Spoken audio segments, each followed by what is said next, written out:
In 2019 het ons hierdie 1,8 kilogram voorwerp wat teen 'n spoed van 0,9 meter per sekonde teen hierdie ruwe geboue baan afgly en dan kom dit by punt B teen 'n spoed van 4 meter per sekonde. By punt A is die voorwerp 1,5 meter bo kan die grond. Eerste vraag, definieer die term konservatiewe krag en onthou net, konservatiewe krag is onafhanklik van die pad wat gevat word.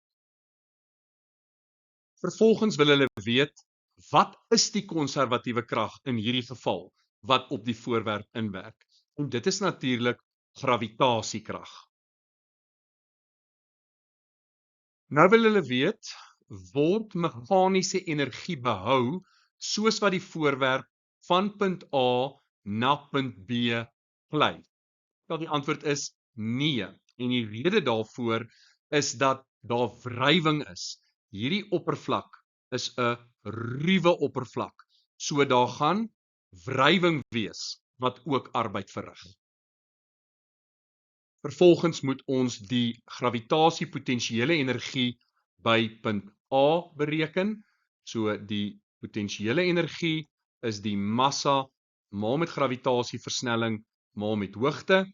Die massa is 1,8 kg, gravitasieversnelling is 9,8 en die hoogte is 1,5 en dit gee vir ons 26,46 joule.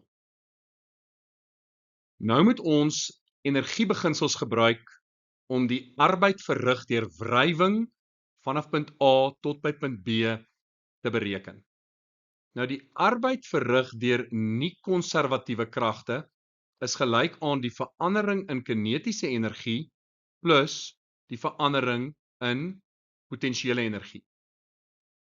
In hierdie spesifieke geval is daar slegs een nie-konservatiewe krag en dit is wrywing. So ons kan sê dat die arbeid verrig deur nie-konservatiewe kragte gaan gelyk wees aan die arbeid verrig deur die wrywingskrag.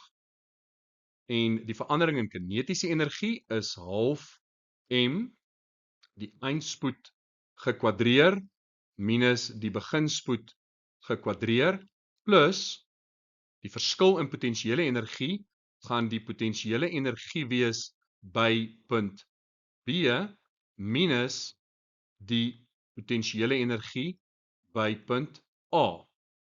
En dit is gelyk aan 'n half maal met die massa is 1,8.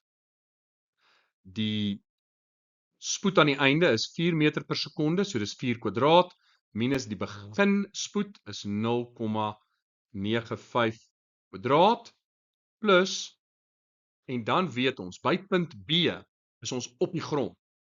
Ons potensiële energie is dan 0, want ons hoogte is 0, minus die potensiële energie by A het ons reeds bereken en dit is 26,46 joule. En as ons dit dan bereken, kry ons dat die arbeid verrig deur wrywing is minus 12,87 joule. Oppervlak BC is wrywingloos. So wat is die netto arbeid wat vanaf punt B tot by punt C verrig word? Nou aangesien die oppervlak BC wrywingloos is daar geen ander kragte wat werk verrig nie. En dit beteken dat die netto arbeid wat op die voorwerp verrig sal word 0 sal wees. Met ander woorde 0 joule.